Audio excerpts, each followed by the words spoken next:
Ministra, ¿me está escuchando lo que le digo? El ayuntamiento está aquí. igual, Yo creo que el ayuntamiento tiene que estar ahí, es un acto importante, ¿no? Venga, por favor, por favor. Sí, sí, por favor. Ministra, no te preocupes. Esto no es Esto es un gran día para Vigo, ¿no? Al final vamos a hacer esto después de 7 años. Presidenta. Presidenta. En nombre del alcalde de Vigo, Abel Caballero.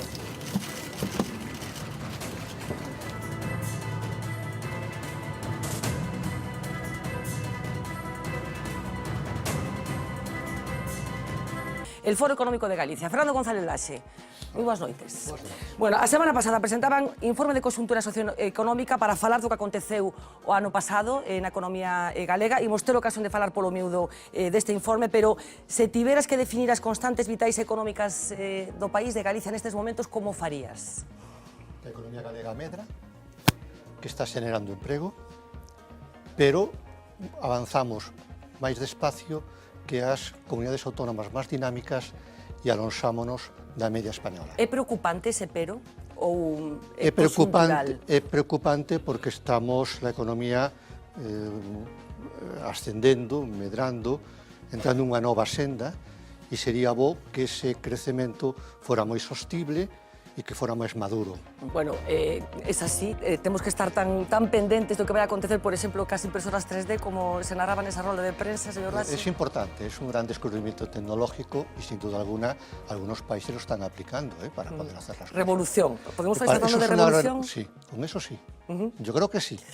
Bueno, vamos a empezar a falar pero un no pouco solamente eso. Polo global, digamos. A pasada semana o Banco Central Europeo decidía poner tipo de interés cero para o diñeiro. Hai quen considera que isto é un indicio de que hai moita preocupación no BCE en relación ca economía europea. Dá posibilidade dunha posible nova recesión. Pregúntalle a González Laxe, pronostica ese escenario? No. Baixar os tipos de interés, é dicir, o diñeiro máis barato, significa que se quere estimular a demanda. Se quere que o diñeiro veña dos bancos nacionales, dos bancos privados, cara a los fogares, para que estes consuman. Por qué? Porque hai moito diñeiro no mundo, pero o diñeiro está acaparado en moi pocas mans. O importante é que fluya. En economía es importante ese ciclo circular del dinero, y por tanto tiene que fluir. E o xeito máis fácil, con un tipo de interés máis baixos, que estimulan a demanda. Claro, pero non é un certo recoñecemento de debilidade da economía que necesita seguir sendo soportada, digamos, por estímulos... É unha debilidade das políticas económicas dos gobernos, porque o Banco Central, xusto co FED, ou os outros bancos, están facendo a política que deben de facer los gobiernos. Bueno, vayamos a Galicia. Pregunta do millón que forma parte do que somos como país. Por que medra menos Galicia que España nestes momentos? Serían varias las razóns. Fundamentalmente, a primeira é porque nós temos un modelo productivo que non está preparado para medrar moito. Por exemplo, o sector industrial en Galicia representa cada vez menos, un 15%. Los pronósticos señalan que tienen que chegar a cadar o 20%. Nós estamos 5 puntos por baixo. Se nós non temos un sector industrial forte, dificilmente vamos a xenerar emprego ni vamos a exportar.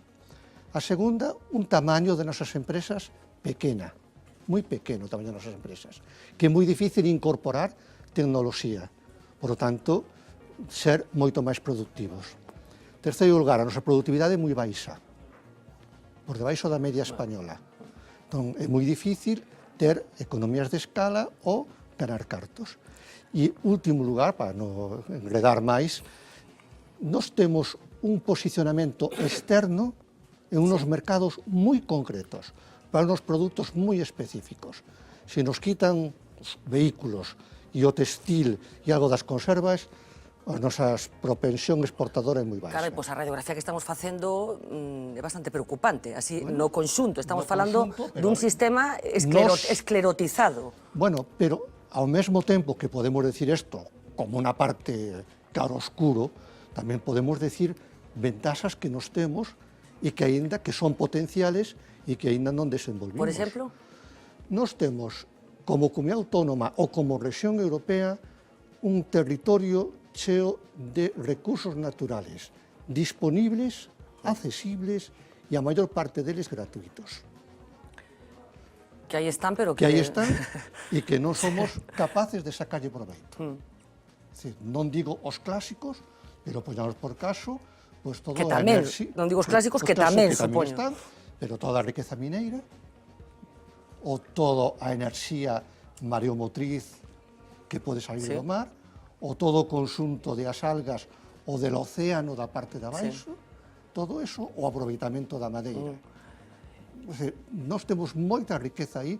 Por ti, Miguel Ángel, eu non sei se estás de acordo con ese diagnóstico que fai González Laxe do que é Galicia e do que debería ser. Completamente. Eu creo que o problema galego non é unidireccional, non é unidimensional, ten moitísimas aristas, tanto o problema como as posibles solucións, non? E, por lo tanto, hai que buscar unha configuración poliédrica, non?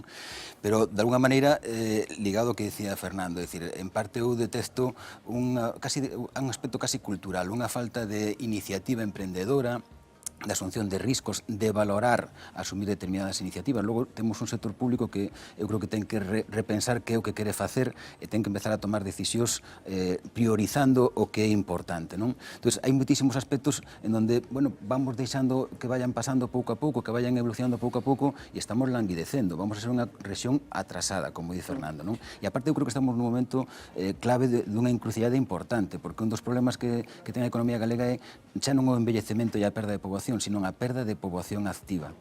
E iso o que pode estar hipotecando é o futuro deste país para os próximos anos.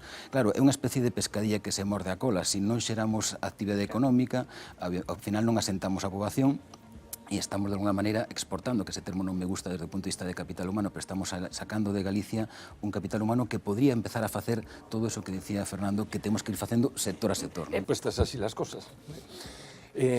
Lo que haría sería dividir claramente lo que son problemas en el largo plazo, que vienen desde los años 80 o incluso desde antes, de lo que son los problemas en el corto plazo, problemas de coyuntura, que es de lo que va el informe, ¿no?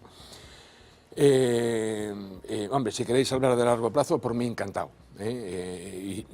Podemos hablar de largo plazo ahora y después entramos en asuntos concretos. Estamos dando ese diagnóstico un poco de qué pasa... Mira, yo creo que que aquí, digamos, todo el proceso industrial, ¿no?, que se genera antes de la guerra civil en cierta medida, ¿no?, vinculado a las pesquerías y a la conserva y a la pesca, y que se desarrolla fundamentalmente después, incluso a partir de los años 60, es una industria básicamente de cabecera. Es decir, aquí están lo que son las primeras fases de los procesos productivos y lo que son las fases finales, como en cualquier otra parte del mundo, están ubicados cerca de los centros de consumo. Estamos. Es decir, a mí lo de... es decir, eso es lo que hay básicamente, y después hay un impacto bastante negativo de la globalización sobre la economía gallega en la medida en que lo que son las fases iniciales de los procesos productivos o incluso lo que son procesos productivos enteros lo están haciendo en otras partes del mundo a un coste mucho más barato. Pero tú observas así... En primer lugar, prácticamente todo lo que se ha dicho aquí es verdad. Lo que ocurre es que hay matices, ¿no? Pues es verdad, es un poco triste el futuro que nos espera. Sí, yo empezaría por decir lo siguiente. Hay una cuestión terminológica que yo desde hace unos 15 años vengo cambiando, y es el hablar de sector primario, sector industrial, construcción y sector terciario, ¿no? Yo eso ya no me lo creo. O sea, la visión que hay que tener de las actividades empresariales es transversal y vertical. ¿En qué sentido? Cuando hablamos, por ejemplo, del sector primario, pesca, agricultura, ganadería, etc., hay que ver desde el producto, el pez, por ejemplo, hasta la comercialización no del pez, sino del producto cocinado. Y ahí forman parte todos los elaborado, sectores. tal. Y el gran problema es que esa unión en muchos casos falla. Y falla por dos problemas. Uno, falta de creatividad, por añadir algo, y otro, un problema de dimensión, que se ha citado aquí. Y la palabra clave es valor añadido bruto, o valor añadido sin más. ¿Por qué es la palabra clave? Hombre, antes tú preguntabas, bueno, y parece que quedamos ahí, ¿por qué no hay más transformación, etcétera, etcétera? Se ha puesto de manifiesto por los tres que me han precedido. Pues en parte por un problema de modelo derivado de nuestra propia cultura. O sea, hay un tema que es fundamental en un país, que es la localización, los recursos endógenos y las personas. Y en Galicia tenemos un problema de población no solamente pequeña, sino envejecida. Segundo, tenemos una localización buena para unas cosas, pero en general está descolocada. Excéntrica para otras. Claro, está descolocada de los órganos de decisión europeos. Y tercero, tenemos un tamaño empresarial, tenemos emprendedores, pero tenemos un tamaño empresarial que la generalidad no es suficientemente bueno. Y los políticos no juegan nada. No, por otro lado, permíteme, por otro lado, cuando se habla de productividad, yo quiero ir un poco más lejos y hablar de competitividad.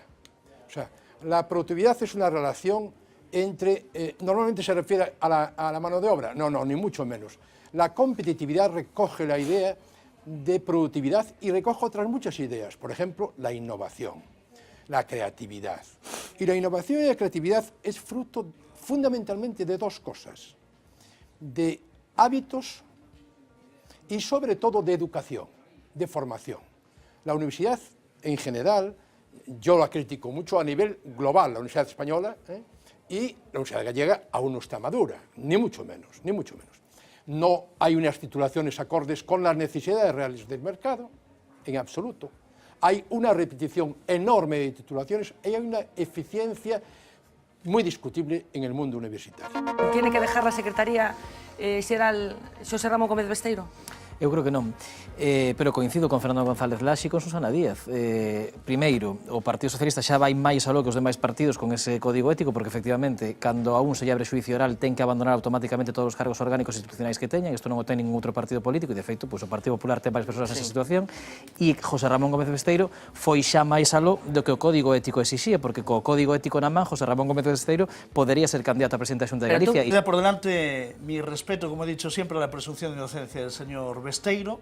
Para mí era tan presuntamente inocente cuando tenía sobre sí 4 imputaciones como ahora con 10, igual de inocente, ¿no? Pero en cualquier caso, bueno, el Partido Socialista que haga lo que quiera. Yo no me voy a meter en cómo se tiene que organizar el Partido Socialista, ¿no? Pero yo sí le pediría al señor Besteiro que no se ría del conjunto de los gallegos, ¿no? Uno no puede dimitir, uno no puede renunciar a lo que no es, ¿no? Entonces decir que el señor Besteiro renuncia a ser candidato a la presidencia de la Xunta, oiga, es que usted no lo era, es que no se habían celebrado las primarias, por lo tanto, el señor Besteiro nos ha tomado el pelo un poco a todos, no ha renunciado absolutamente a nada, ¿no? Es una curiosa forma de asumir responsabilidad. Bueno, renuncio a ser candidato a la presidencia de la Xunta, oiga, es que usted no lo era. Es que no está renunciando a nada, ¿no? Luego, a mí me ha parecido grave alguna de las cosas que se han dicho, ¿no? Y es que aquí se ha insinuado una persecución judicial, ¿no? Por parte de, bueno, pues miembros del Partido Socialista, creo que en concreto de Lugo, ¿no? E yo creo que eso es moi grave, decirlo ou insinuarlo, ¿no? Poucos días nesta mesma mesa eu opinei que me parecería prudente, respeitando sempre, claro, faltaría máis a soberanía e a liberdade de decisión de cada organización política. Mais que, como opinión, sen máis, que me parecía prudente que o señor Gómez Besteiro se tivese retirado antes, non agora, por tanto estamos falando xa dunha decisión, na miña opinión, demorada para mal del mesmo, inclusive por un egoísmo, entre aspas, de ter maus libres para poder realizar a súa mellor defensa, que é un dereito que naturalmente que ten todo o mundo.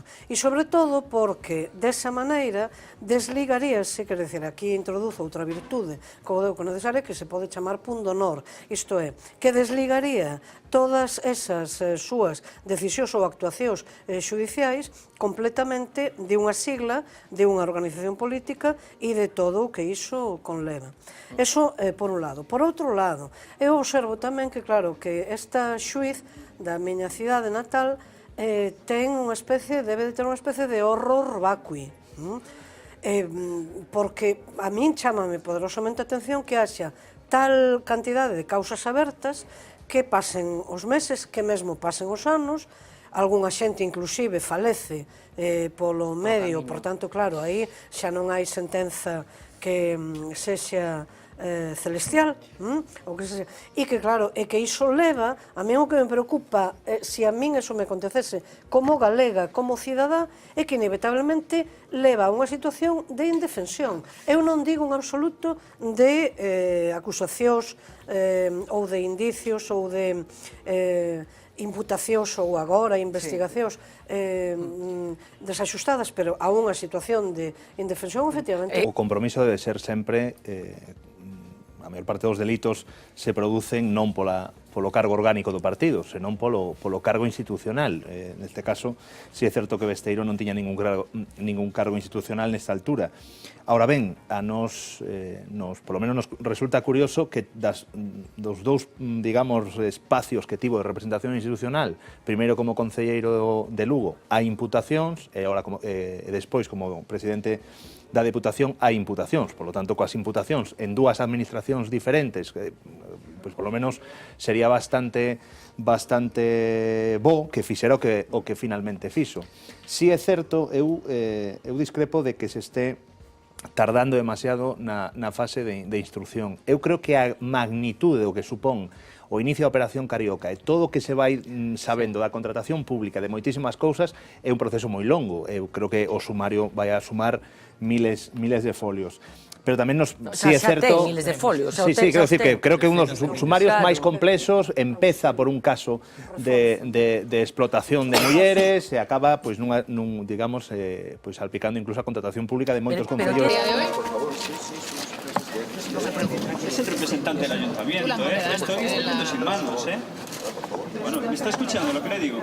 Ministra, el ayuntamiento está aquí. Igual, no te preocupes. Si No, Ahora me tengo no, un periódico, creo que el ayuntamiento tiene que estar ahí, es una importante. Yo también lo creo, pero bueno. Es que lo creemos todos, que tiene que estar el ayuntamiento ahí. Pero, venga, por favor. Pueden meter un periódico, Por favor, sí, por favor. Ministra, no te preocupes. No, pues que esto no es Esto es un normal. gran día para Vigo, no hay que... Es un gran día para la ciudad. Al final vamos a hacer esto después de 7 años. Presidenta. Presidenta. En nombre del alcalde de Vigo, Abel Caballero. Rubén, como vigues, empiezo por ti. Bueno, a verdad que o escenario é absolutamente dantesco, todos cos seus gorritos blancos, parece un centro de preescolar, só falta que estén uniformados. É bastante habitual. O Partido Popular e o Partido Socialista se retroalimentan en Vigo, sobre todo en proxectos que levan anos parados. O edificio de metalúrxica non é de 7 anos, se comprou no ano 2005, se adquiriron os terrenos. Precioso edificio. Entrou no ano 2005, sobre todo porque ten unha portada que patrimonio que ten que cuidarse. Entrou no ano 2005 e agora non teñen feito absolutamente nada. É dicir, hai unha corresponsabilidade dos dous partidos como para que en riba, por un erro de protocolo, eu entendo que o Partido Popular errou, alguén do Concello de Vigo tiña que estar na parte protocolaria, en todo caso, teríamos tamén que saber se o Concello de Vigo notificou que Carmela Silva iba representando o goberno local e non a Diputación, porque a Diputación sí que non pintaría absolutamente nada neste embrollo, non? En todo caso, soe ser bastante habitual este tipo de reproches e a medida que se vai acercando o proceso electoral, pois isto empeza a ser máis natural. Eu estiven despois no acto de cesión, que había unha tensión aí, incluso, eu non sei se estiveron a punto de desplegar cascos azuis, se notaba a tensión entre o Partido Popular e o Partido Socialista, e a tanto a ministra Báñez como Feijóo fixeron un auténtico meeting, cando estábamos nun acto que era unha cesión dun edificio para outro uso, un meeting, pero falando do número do maravilloso que son os incrementos das pensións en Galicia e dos miles de postos de traballo que se xeneraron entre o goberno do Partido Popular. Se acerca as eleccións, é isto habitual, pero sí que é certo que a incontinencia de Carmela Silva no pleno a veces sí que resulta incluso para min, de vergoña allea, porque se comporta incluso con unha serie de descalificacións. A bancada popular, de vez en cuando tamén lle responde, pero só ser ela a que se vota bastante. Eu creo que eso temos que cambiarlo, incluso con amenazas de facer públicas informacións que ten, o fixo coa voceira do Partido Popular, que eu creo que ese tipo de cousas hai que sacalas xa. Des lecciones de comportamiento desde las mareas cuando yo estoy en el Parlamento de Galicia y de que poco podemos aprender de comportamientos en pleno. Sobre la cuestión que sucedía hoy, yo creo que esto no es un problema de protocolo, esto es un problema de educación, de mala educación. Y el señor David Regades creo que no sabe estar, ¿no? Cuando se llega a un acto de este tipo, los departamentos de protocolo de todas las administraciones implicadas han pactado las condiciones y el desarrollo del acto. ¿En qué crees que va a convertir esto, Abel Caballero? Claro, no, desde luego. Han pactado las condiciones del acto y desde luego el señor David Regades, que además en sus circunstancias mejor le iría estar un poco más callado, ¿no? Pues busca un protagonismo y busca la confrontación, porque porque el Partido Socialista de Vigo vive de la confrontación. Yo he dicho que el gobierno... Si lle votan será porque tal vez estean contentos coa xestión do goberno. Yo creo que quien insulta a los vigueses es el gobierno municipal con este tipo de espectáculos. Oye, es que estas imágenes son noticias... Un segundo. Estas imágenes son noticias no en Vigo, no en Galicia, en toda España. Esa es la imagen del gobierno municipal. Sí, a continuación, con respecto ao que pasaba hoxe, vamos a ver, o conflicto se inicia por eu creo que un fallo, por unha acción de protocolo pretendida por parte do Ministerio. É dicir, como decía Miguel, efectivamente, cando se convocan este tipo de actos, se pactan, se comenta entre os gabinetes de protocolo das administracións como se vai facer ese acto. Eso estaba acordado. O problema é que cando estaban ali os representantes do Concello de Vigo, con Carmela Silva a cabeza, cando estaban ali ao lado das ministras, antes de empezar o acto, se lles mandou retirarse de onde estaban as ministras e pasalos ao segundo plano. Eso é importante, sí que é importante. Para min o protocolo, e ademais o enseño, é importante. Estaba facendo así, porque dicindo, que estará pensando a xente? Bueno, pero a xente ten que pensar, evidentemente, que hai que facer o edificio que é o realmente importante, que é o que decía Carmela Silva nas imaxes. Da igual, que se vai a facer a obra, por fin, despois de 7 anos vai facer. Ahora, o protocolo nun acto é importante, porque quen está representando, quen está ali sentado non é Carmela Silva, nin é David Regades, son os representantes do Concello de Vigo e dos ciudadanos de Vigo. Apartalos a eles dese acto é ningunear a unha institución e ningunear a cidadanía de Vigo. A mí resultame realmente bochornoso. Do punto de vista dos representantes do Concello de Vigo, que é non conveniente, senón imprescindible que estexen, obviamente, pero entón eu o que digo é que, momento, mover aos teus impulsos, Miguel, momento. Entón, digo que aí é absolutamente imprescindible, pero claro, se executes unha protesta, se protestas, faino ben, faino con todas, inclusive con humor, ou con outro tipo de procedimentos, pero faino ben, pero non a base de dar unha impresión dunha persoa lercha. Nada máis. Sexa o señor Regades ou sexa a señora Silva. Entón, eso vai no teu propio persuizo. Se protestas, faino ben. E eu podes recomendar algúns métodos, algúns que eu mesma teño practicado. Ben, primeira cousa. Segundo, a imaxe de dúas ministras ofrecendo cal óvulo ocasional unhas moediñas que parece que falta efectivamente o indixente posto no escenario, para ali na escena. Ou un xornal como se estivésemos no San Fermín.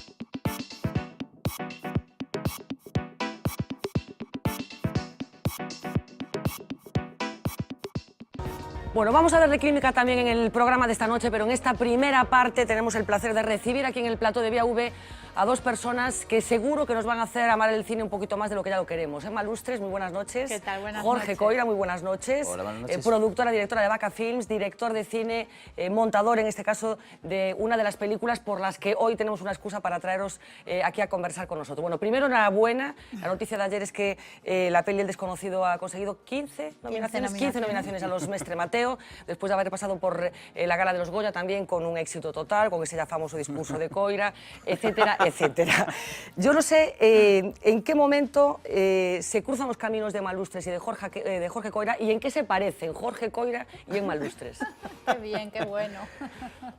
Pues lo estaba pensando justo cuando veníamos para aquí, porque el encuentro de Jorge y Emma es Hace tiempo, gracias al máster de producción y gestión audiovisual del Grupo Voz, y hoy lo pensaba, que ahí Jorge vino de profesor a contarnos, no me acuerdo muy bien lo que, pero vino de profesor al máster y yo era alumna del máster y ahí lo conocimos en aquel momento. Aún no recuerdas exactamente qué cosa dijo aquel día. No me acuerdo de eso. Yo es que tengo mucha memoria. Yo no. No, vino a eso. No me acuerdo de qué vino a hablar, pero de dirección, supongo. Y luego tuve la suerte de trabajar con él en Entre Bateas, unos meses después. Él como director y yo como ayudante de producción. Lo que pasa es que jugaba con ventaja porque jugaba en casa, porque se rodó en el Grove, y entonces ahí fue donde donde nos conocimos más. Yo creo, de todas, ¿llegáis al cine de formas completamente distintas, el origen de cada uno, o por lo menos es la impresión que se tiene al explorar un poco la biografía de cada uno de vosotros dos, ¿no? Partís de sitios distintos, pero os preguntaba, Jorge, Emma, ¿tú por qué? O sea, ¿en qué coincides con Emma Lustres? ¿En qué se parece la forma de entender el cine de Emma Lustres y Jorge Coira? A ver, pues no lo sé porque, digamos, es complicado, ¿eh? Quiero decir, primero, respecto a lo de dónde venimos y tal, efectivamente, claro, yo arranqué antes, porque soy mayor,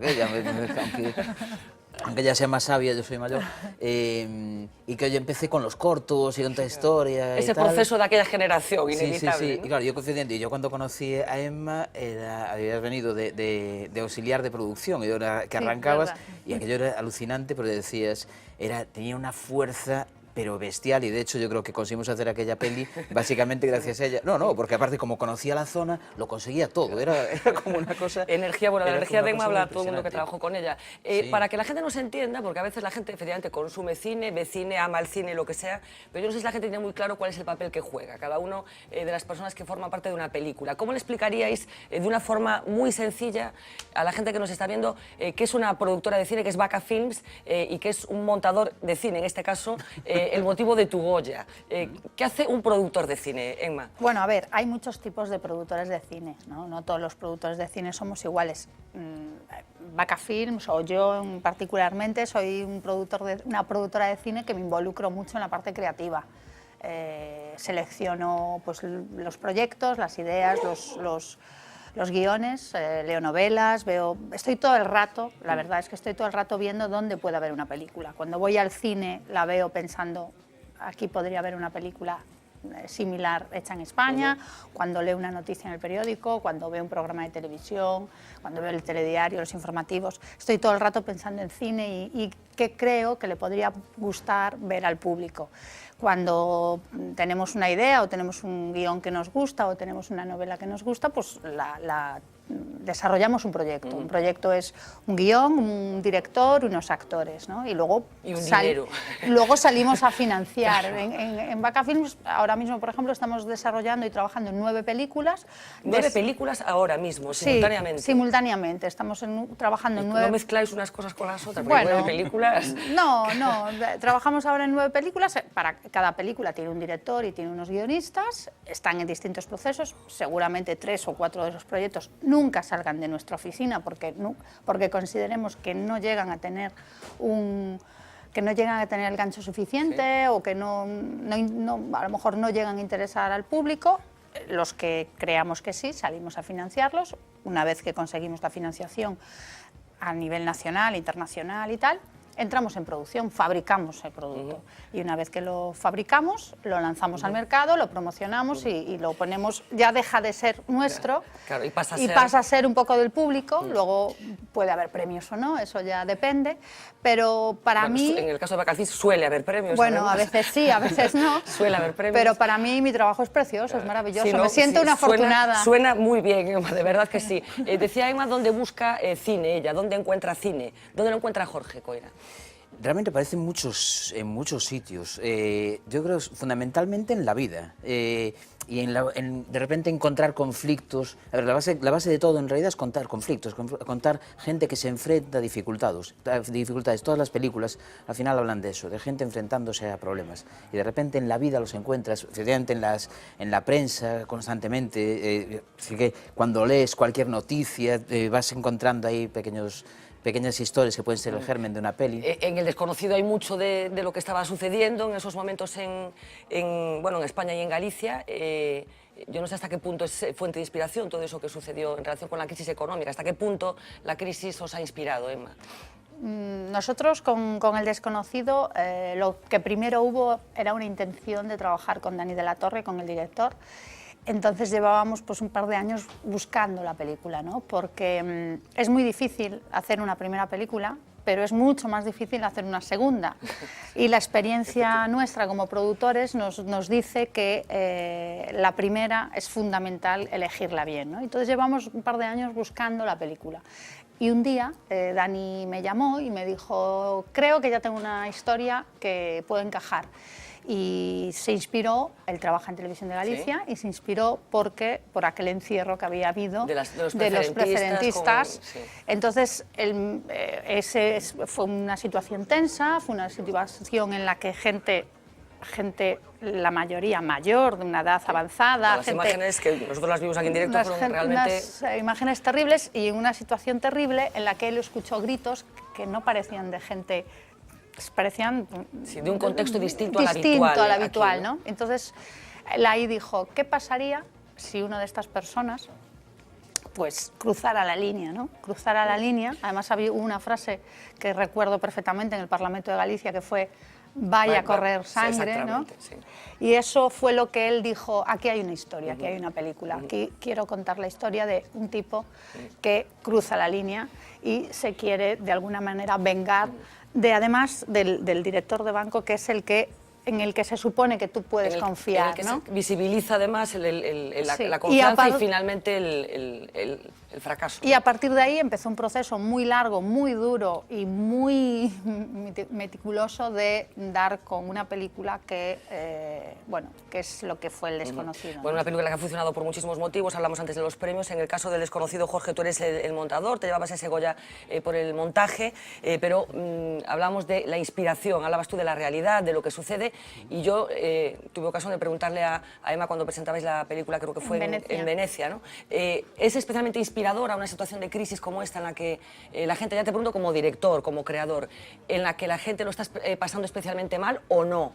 ¿O hay que buscar la inspiración en algo más íntimo que no tiene nada que ver con el contexto? A ver, realmente yo creo que los seres humanos vivimos en crisis constante, como seres humanos. Independientemente de eso, luego surge algo ya más social, como es la crisis económica, que aparte dispara un montón de problemas y que efectivamente alguno de esos problemas puede cristalizar en una película, como es el caso del desconocido. Te digo porque realmente a mí hay una idea de esto de que la crisis es como un buen caldo de cultivo para la creación, que yo reconozco, a mí siempre me chirrió un poco. Bueno, esto forma parte de toda la creación. Cuanto más fastidiado estoy, mejor poeta soy, cuanto más... Sí, no lo creo, yo sinceramente no lo creo. Sí que es cierto que desde el arte hay una capacidad como para reconvertir momentos muy duros o momentos especialmente fastidiados en algo creativo.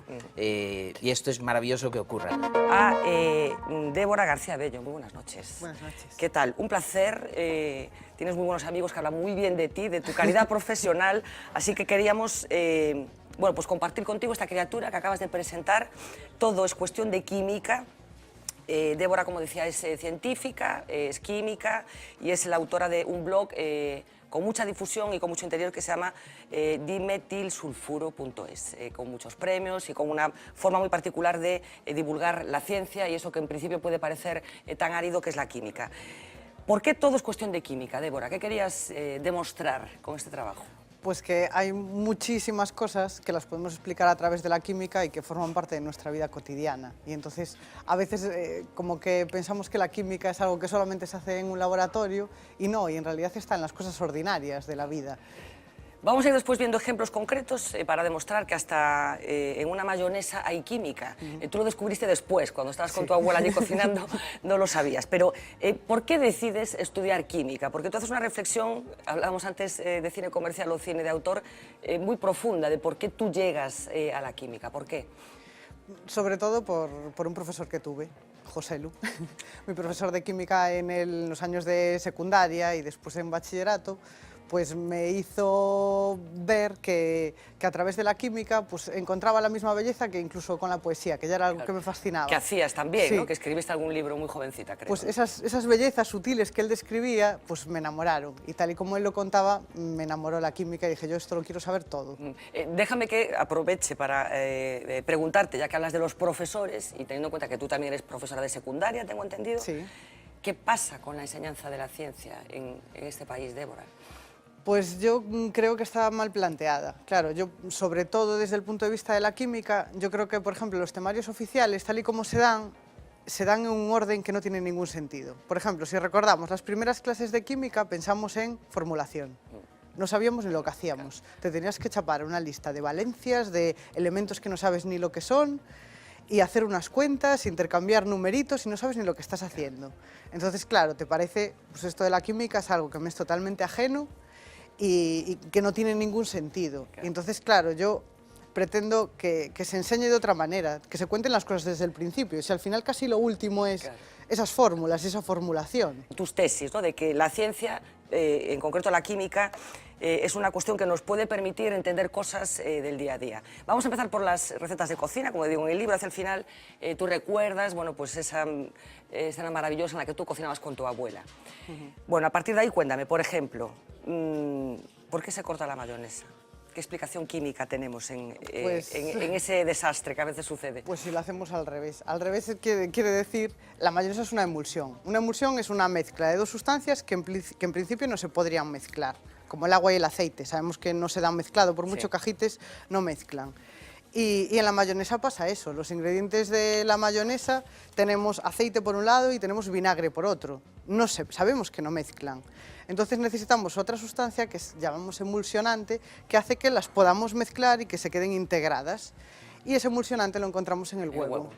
Entonces, cuando hacemos la mayonesa, lo primero que tenemos es que disgregar el huevo, como que el huevo se abra y entonces emulsione y forme una emulsión bien hecha, en el sentido de que una emulsión son como burbujas pequeñísimas, pequeñísimas, en las que tenemos una parte acuosa por dentro y aceitosa por fuera, o al revés, o aceitosa por dentro y acuosa por fuera.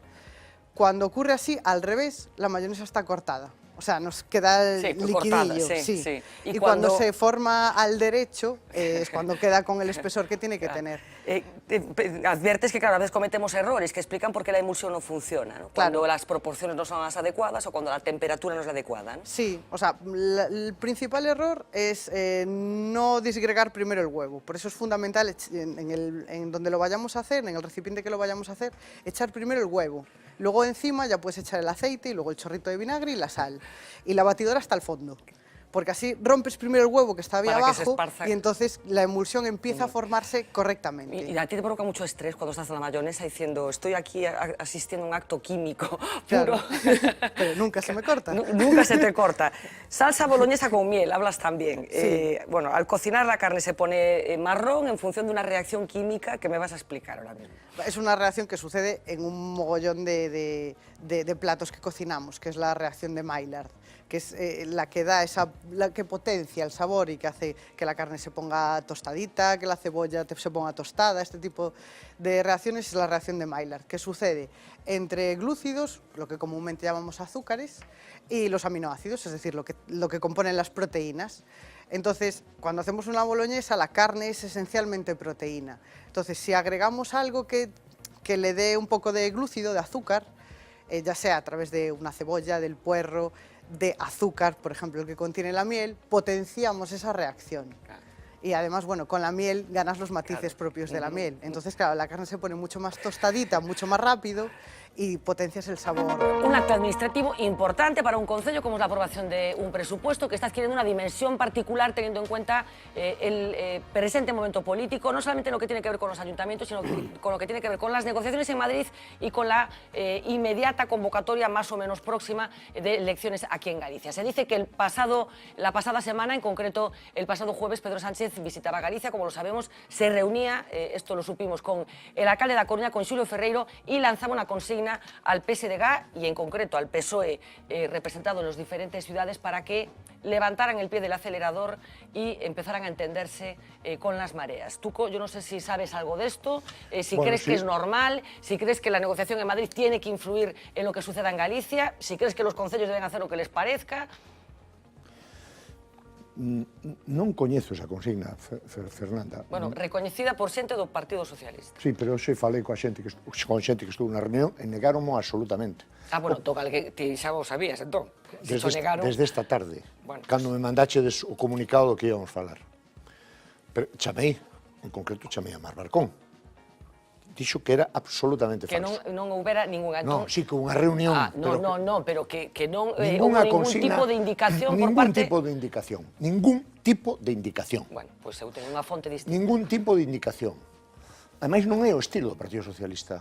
A autonomía dos municipios é absoluto... Hai declaracións públicas dos concelleiros de Coruña dicindo que o Partido Socialista de Coruña é competente no que suceda entre a Torre de Hércules e a Ponte da Pasaxe, como dicindo que non veña ninguén de Santiago ni ninguén de Madrid a decir o que temos que facer. Logo quere decir que alguén de Madrid estivo tratando de condicionar a situación. Non, eu creo que non. Ese ergo non é certo, Fernanda.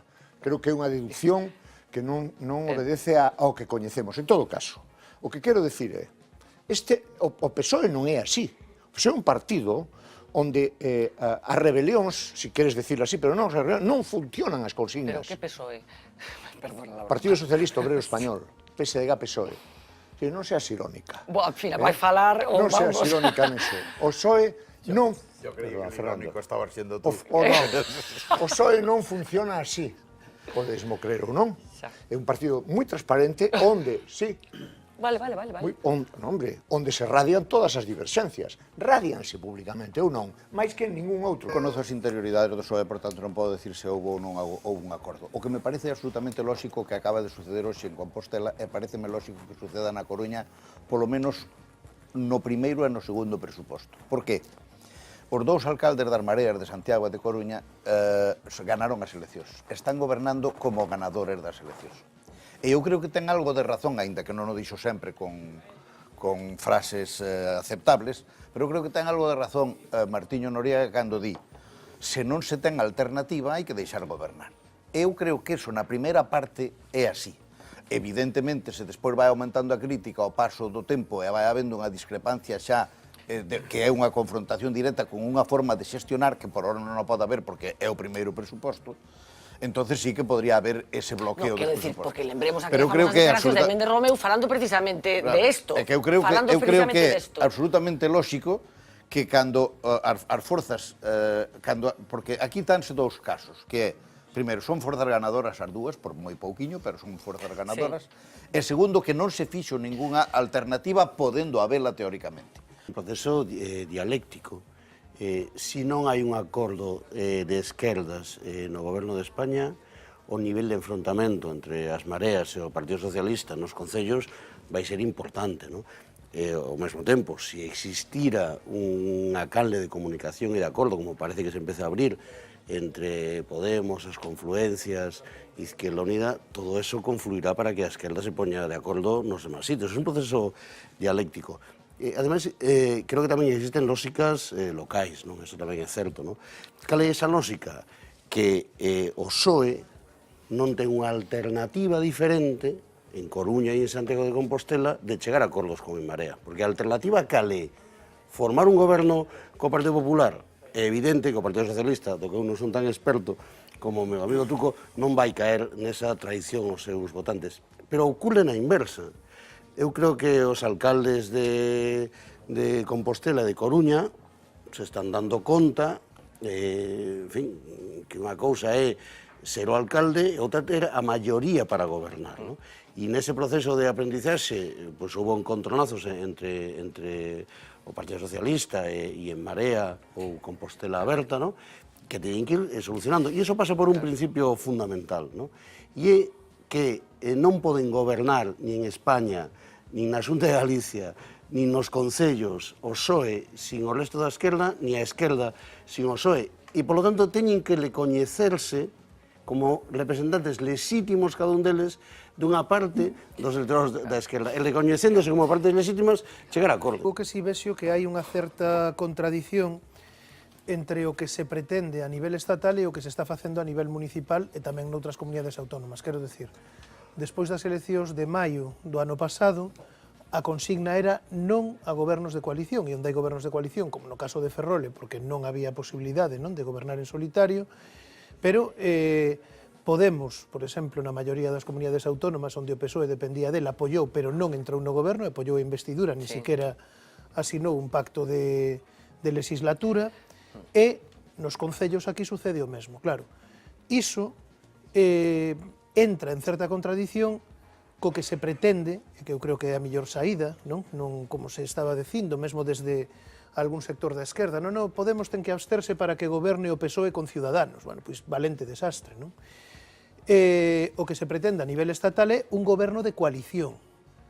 Claro, esa é unha lógica distinta que se está aplicando a nivel autonómico, a nivel municipal. Eu creo que a relación entre un ámbito e outro debería ser esa. É dicir, o lóxico sería que se avanzase nesa liña. Agora, eu creo que avanzar nesa liña dun goberno de coalición tamén, na Coruña ou en Santiago ou en Ferrol, dependendo do que faga, nese caso o BNG, dependerá de que suceda tamén a nivel estatal.